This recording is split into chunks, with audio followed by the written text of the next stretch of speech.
библиотеке Горно-экономического колледжа Воркуты недавно появились уникальные издания – книги «Фениксы». Таких на мир всего 53. Если верить новостям, эти издания были сожжены и, получается, восстали из пепла. Книги все на месте, никто ничего не сжигал, ничего с ними не делал. Это был самый яркий инфовброс начала года. СМИ облетела новость. В республике Коми сожгли идеологически вредные книги. Сенсацию перепечатали десятки вполне солидных и авторитетных изданий. Некоторые добавляли наспех найденные в архивах, подобранные по смыслу фотокарточки для драматизма. На утку попались не только журналисты. Скандал прокомментировали депутаты и министр культуры. Наконец, радио «Свободы» раструбило об этом на весь мир. Комментаторы без устали вспоминали фашистов, 1933 год и костры из книг. А все началось с ошибки чиновников и банального журналистского вранья.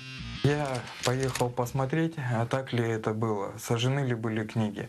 Первое опровержение опубликовал активист-общественник. Он не только съездил на место и проверил информацию, но также установил, что скандал с книгами раскрутили в местном издании «Семью 7». Журналисты якобы цитировали справку местного министерства образования, в которой черным по белому написано: литература американского фонда Сороса уничтожена путем сожжения. Но для большей убедительности снабдили статью рассказом библиотекаря о том, как это, опять же, якобы происходило прямо в дворе учебного заведения. Чиновники потом долго и путанно объясняли, что в бумаге чудовищная ошибка, а Елена Васильева, та самая сотрудница библиотеки, до сих пор не может понять, зачем ей приписали слова о кострах из книг, если тома не покидали своих полок и лежат рядом со старыми учебниками. Вы можете обратить внимание, учебники 10 класса 70-х, 80-х годов, они не сожжены, они находятся в этой кладовке. И вот любопытная деталь. Секретарь наблюдательного совета издания, который опубликовал эту информацию, правозащитник Игорь Сажин. А один из спонсоров его портала – фонд Сороса.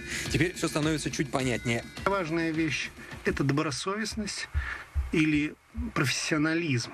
Это всего лишь один пример работы универсальной технологии, благодаря которой и вброс из маленького воркутинского издания, и заказной фильм BBC про коррупцию в высших эшелонах власти России, и любой фейк из интернета может получить максимальное распространение.